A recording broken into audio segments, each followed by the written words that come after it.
আসসালামু আলাইকুম ওয়া রাহমাতুল্লাহি ওয়া বারাকাতুহু। প্রিয় দিনী ভাই ও বোনেরা, কেমন আছেন সবাই?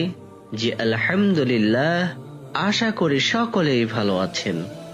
আজ 3 দিন আজিজের গ্রামের মসজিদের ইমাম সাহেবের বাড়িতে সাদা চুল দাড়িওয়ালা একজন বৃদ্ধ মুসাফির রয়েছেন। উনি দিন রাতের মধ্যে বেশিরভাগ সময় মসজিদে ইবাদত বন্দেগী করেন। দিনে রোজা থাকেন। ইমাম সাহেব মসজিদে ইফতার পাঠান। আয়েশার নামাজের পর ইমাম সাহেবের সঙ্গে ওনার বাড়িতে গিয়ে খাওয়া দাওয়া করে আবার মসজিদে চলে আসেন। ইমাম সাহেব এই গ্রামেরই লোক, বয়স প্রায় 70-এর কাছাকাছি। উনি কোরআনের হাফেজ ও পরহেজগার। ইমামতি করে কোনো টাকা পয়সা নেন না। ইমাম সাহেব একদিন জোহরের নামাজের পর একজন সুফি ধরনের বৃদ্ধ লোককে মসজিদে বসে তাসবিহ পড়তে দেখে সালাম বিনিময় করে পরিচয় জানতে চাইলেন। তখনও যে সব মুসল্লি মসজিদে ছিল, তারা ইমাম সাহেবকে একজন অপরিচিত লোকের সঙ্গে আলাপ করতে দেখে কাছে এসে বসল। লোকটি বললেন, আমি মুসাফির মানুষ, আমার নিজস্ব কোনো বাড়িঘর নেই। দেশ ভ্রমণ করা ও আল্লাহর ইবাদত করাই আমার একমাত্র কাজ। মুসাফিরকে ইমাম সাহেবের খুব ভালো লাগলো। বললেন, আমার সঙ্গে বাড়িতে চলুন, খাওয়া দাওয়া করবেন। মুসাফির ইমাম সাহেবের কানের কাছে মুখ নিয়ে অনুচ্চ স্বরে বললেন, রোজা আছি। কথাটা শুনে ওনার উপর ইমাম সাহেবের ভক্তি বেড়ে গেল। উনিও মুসাফিরের কানে কানে বললেন, তাহলে আমার বাড়িতে ইফতার করবেন, রাতে খানাও খাবেন। একইভাবে মুসাফির বললেন, আমি কারো বাড়িতে খাই না, তবে আপনাকে পরেশগার মনে হচ্ছে, তাই আপনার বাড়িতে খাবো। কিন্তু যে কয়েকদিন এখানে থাকবো, বাজার অনুপাতে আপনাকে টাকা নিতে হবে। ইমাম সাহেবও একইভাবে বললেন, আল্লাহ ও তার রাসূল সাল্লাল্লাহু আলাইহি ওয়াসাল্লাম মুসাফির খিজমত করতে বলেছেন। আমি তাদেরকে সন্তুষ্ট করার জন্য আপনার সব রকমের খিজমত করতে চাই, আর আপনি তা থেকে বঞ্চিত করার জন্য বখিলের পরিচয় দিচ্ছেন। মুসাফির আর কিছু না বলে চুপ করে রইলেন। ইমাম সাহেব লোকজনদের নিয়ে মসজিদের বাইরে এসে বললেন, তোমরা ওনার সঙ্গে বেয়াদবের মতো কথাবার্তা বলো না। উনি সুফি মানুষ, দেশ ভ্রমণ করে বেড়াচ্ছেন। একজন মুসল্লি জিজ্ঞেস করল, আপনারা কানে কানে কি কথা বললেন? দুজনের মধ্যে যে কথাবার্তা হয়েছে, ইমাম সাহেব সেসব বলে বললেন, উনি যে ওলি আল্লাহ ধরনের লোক তা নিশ্চয় বুঝতে পারছো। মুসল্লিরা তা স্বীকার করে যে যার পথে চলে গেল। 2-3 দিনের মধ্যে মুসাফিরের কথা গ্রাম্যয় ছড়িয়ে পড়ল। আজিজের বাড়ি থেকে মসজিদ বেশ খানিকটা দূরে, তাই কিছুদিন থেকে নামাজ পড়তে শুরু করলেও মসজিদে না গিয়ে ঘরে পড়েন। তবে জুম্মা পড়তে মসজিদে যান। এক কান দু কান করে ওনারও কানে কথাটা পড়েছে। ভেবেছেন জুম্মা পড়তে গিয়ে মুসাফিরের সঙ্গে আলাপ করবেন এবং রাতে খাওয়ার জন্য দাওয়াত দিবেন। আজ জুম্মাবার। অন্যান্য দিনের চেয়ে নিয়মিত মুসল্লি ছাড়াও অনেকে এসেছে মুসাফিরকে এক নজর দেখার জন্য।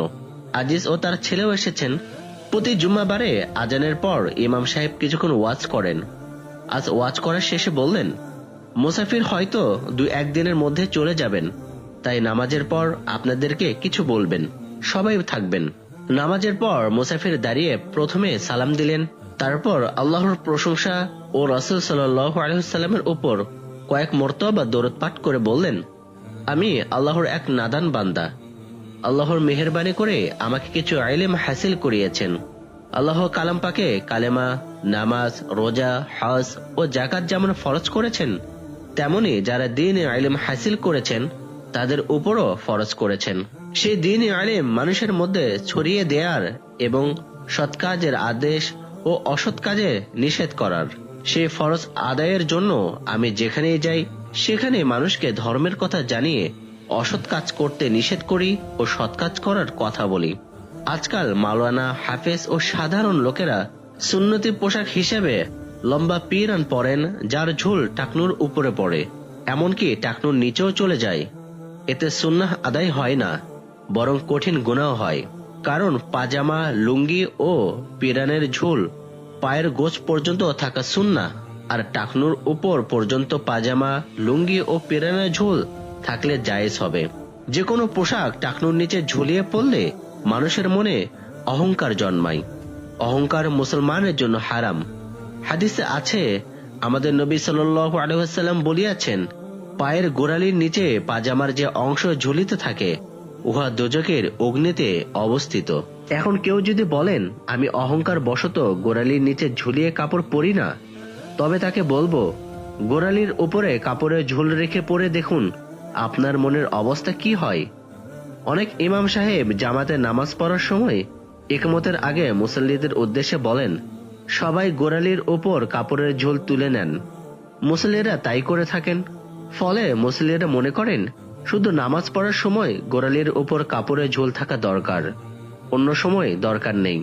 তাই নামাজ শেষ করে তারা কাপড়ের ঝুল গোড়ালির নিচে আবার ঝুলিয়ে দেন। আসলে ইমাম সাহেবরা যদি অন্য সময় হাদিসের বাণী শুনিয়ে সব সময় গোড়ালির উপর কাপড়ের ঝুল রেখে পড়তে বলতেন, তাহলে হয়তো মুসল্লিদের ভুল ধারণা হতো না। আর একটা কাজ মুসল্লিরা করে থাকেন, তা হলো নামাজ পড়ার জন্য মসজিদে এসে সামনের কাতারে জায়গা থাকা সত্ত্বেও নিজের সুবিধা মতো জায়গায় অর্থাৎ জানালার ধারে অথবা ফ্যানের নিচে নামাজ পড়তে শুরু করে দেন অথবা বসে থাকেন। ফলে পরে যারা আসেন তারা তাদের গায়ের উপর থেকে সামনের কাতারে যান। এরকম করা মোটেও উচিত নয়। এ সম্পর্কে দুটো হাদিস বলছি। রাসূল সাল্লাল্লাহু আলাইহি ওয়াসাল্লাম বলিয়াছেন, প্রথম সারিকে প্রথম পূর্ণ করিবে, অতঃপর তাহার সংলগ্ন পিছনের সারিকে। যাহা কম থাকে তাহা যেন সর্বশেষ সারিতে থাকে। একদা রাসূলুল্লাহ সাল্লাল্লাহু আলাইহি ওয়াসাল্লাম বলিলেন, লোক সর্বদা প্রথম সারি হইতে পিছনে থাকিতে চাহিবে, ফলে আল্লাহ তাহাদিগকে পিছাইতে পিছাইতে দোজখ পর্যন্ত পিছাইয়া দিবেন। জামাতে নামাজ পড়ার সময় গায়ে গা ঠেকিয়ে দাঁড়াতে হবে, ফাঁক রেখে দাঁড়ান নিষেধ।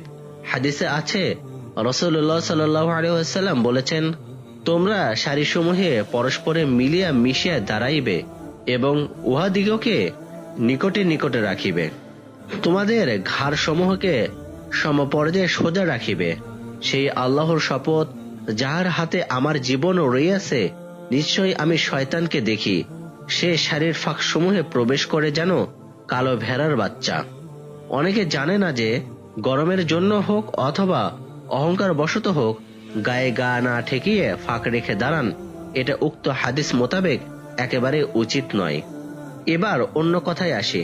প্রত্যন্ত অঞ্চলে খ্রিস্টানরা মিশরীয় খুলে হাসপাতাল ও স্কুল প্রতিষ্ঠান করে বিনা পয়সায় গরিবের চিকিৎসা করাচ্ছে। গরিব ছেলে মেয়েদের বই পুস্তক দিয়ে এমনকি একবেলা খাইয়ে স্কুল পড়ালেখা করাচ্ছে। আবার অনেক দুস্থ মহিলা ও পুরুষেরা আর্থিক সাহায্য করছে, তাদের অনেকের চাকরি দিচ্ছে। তারপর অতি কৌশলে তাদেরকে ধর্মান্তরিত করে খ্রিস্টান করছে। আর মুসলমানরা ভাইয়ে ভাইয়ে জমি জায়গা নিয়ে ঝগড়া মারামারি দলাদলি ও মামলা করে অধঃপতনের দিকে এগিয়ে যাচ্ছে। মুসলমানরা লোভ, হিংসা ও অহংকারের বশবর্তী হয়ে এমন কোনো জঘন্য কাজ নেই যে করছে না। খ্রিস্টানরা যে কাজ করছে সেই কাজ মুসলমানদের করতে হবে এবং করা একান্ত উচিত। যাদের সচ্ছল অবস্থা তারা সম্মিলিতভাবে এসব কাজ করে প্রতিটি ঘরে ইসলামের জ্ঞান ছড়িয়ে দিয়ে খ্রিস্টান মিশনারিদের মোকাবেলা করতে হবে। তা না করে যদি শুধু দুনিয়াতে গরিবদের রক্ত চুষে কি করে আরো বড়লোক হবেন, কি করে গরিবদের উপর মাতব্বরি করবেন, কি করে নিজের শান শৌকত বাড়াবেন, এসব কাজে ব্যস্ত থাকেন, তাহলে কাল হাসরের মাঠে আল্লাহর কাছে খুব কঠিন অবস্থায় সম্মুখীন হতে হবে আর দুনিয়াতেও তার ফল ভোগ করতে হবে। একদিন মুসলমানরা কুরআন ও হাদিসের জ্ঞান অর্জন করেও সেসব অনুসরণ অনুশীলন করে জ্ঞান বিজ্ঞানে শৌর্যে বীর্যে ও সভ্যতায় পৃথিবীর শ্রেষ্ঠ জাতি ছিল। আর বর্তমানে মুসলমানরা কুরআন হাদিসের বাণী ত্যাগ করে ইহুদি খ্রিস্টানদের পদলেহন করে আত্মতৃপ্তি করছে। ফলে সারা দুনিয়াতে মুসলমানদের উপর আল্লাহর গজব নিপতিত হয়েছে। যাদের পদলেহন করে আপতিত্ব করছে সেই ইহুদি ও খ্রিস্টানরা মুসলমান রাষ্ট্রগুলোর প্রশাসকদের উপর প্রভুত্ব করছে। এক মুসলিম রাষ্ট্রের সঙ্গে অন্য মুসলিম রাষ্ট্রের যুদ্ধ বাঁধিয়ে মুসলমানদের শিরদাঁড়া গুড়িয়ে দিচ্ছে। মুসলমানদের সন্ত্রাসী আখ্যা দিয়ে অত্যাচারের স্টিম রোলার চালাচ্ছে। তবু মুসলমানদের হুঁশ হচ্ছে না। তাদেরকে প্রভুত্বের আসনে বসিয়ে নিজেরা দাসে পরিণত হয়েছে শুধু নিজেদের গদি রক্ষার জন্য। যাই হোক, মুসলমানদের অবক্ষয়ের কথা বলতে গেলে অনেক কথা বলতে হবে। আপনারা অনেকে না খেয়ে নামাজ পড়তে এসেছেন, আপনাদের আর কষ্ট দেব না। শেষে আর একটা কথা বলে ইতি টানব। আমাদের মন থেকে হিংসা, বিদ্বেষ, দলাদলি ও লোভ লালসা দূর করে একে অন্যের বিপদে সাহায্য করতে হবে। ইসলামের জ্ঞান অর্জনের জন্য মাদ্রাসা ও পাঠাগার প্রতিষ্ঠা করতে হবে। মাতব্বরদের ন্যায় বিচার করতে হবে, যদিও অপরাধী বাপ, ভাই বা ছেলে হোক না কেন।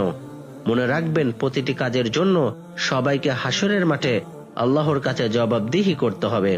তাই প্রতিটি মুমিন মুসলমানকে মউত, কবর, হাসর ও জাহান্নামের কথা চিন্তা করে দুনিয়াদারি করতে হবে।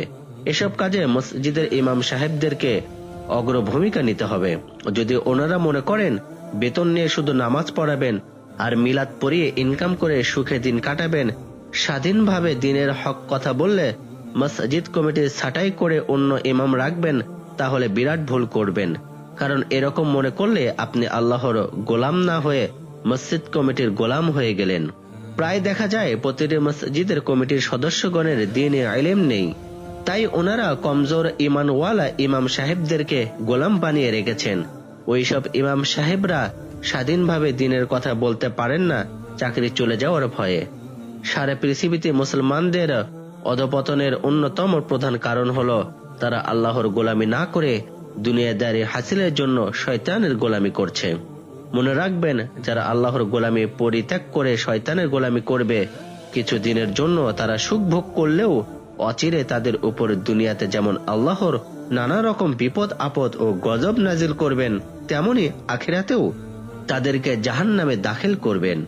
সর্বশেষ মুরব্বীদের ও যারা ছেলে মেয়ের বাবা, তাদের কাছে একান্ত অনুরোধ, আপনারা দ্বীনের জ্ঞান অর্জন করে সেই মতো নিজেকে ও পরিবারের সবাইকে চালিত করার চেষ্টা করুন।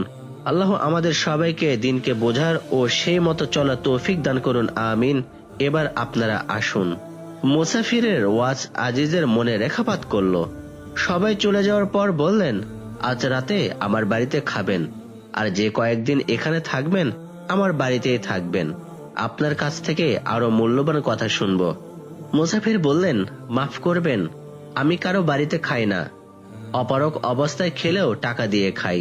আপনি এই গ্রামের মানি, গুণী ও গণ্যমান লোক। খাওয়ার জন্য টাকা দিলে আপনাকে অপমান করা হবে। কাল ফজরের নামাজ পড়ে এখান থেকে চলে যাব, তাই আজ এশার নামাজের পর আপনার বাড়িতে যাব। কিন্তু এ কথা কাউকে জানাবেন না, তবে আপনার পরিবারের সবাইকে জানাতে পারেন। ওনারা যেন রুমের বাইরে থেকে আমার কথা শুনতে পান, সে ব্যবস্থা করবেন। আবার বলছি, আমার খাওয়ার ব্যবস্থা করবেন না, আমি খাওয়া দাওয়া করেই যাব। আজিজ বললেন, খাওয়া দাওয়া না করলেও আপনি যাবেন শুনে খুশি হয়েছি। তারপর মুসাফা ও সালাম বিনিময় করে চলে গেলেন। ইনশাআল্লাহ আমরা বাকি ঘটনা আগামী পর্বে শুনব। আশা করি সকলের সাথে থাকবেন, সুস্থ থাকবেন। আসসালামু আলাইকুম ওয়া রাহমাতুল্লাহি ওয়া বারাকাতুহু।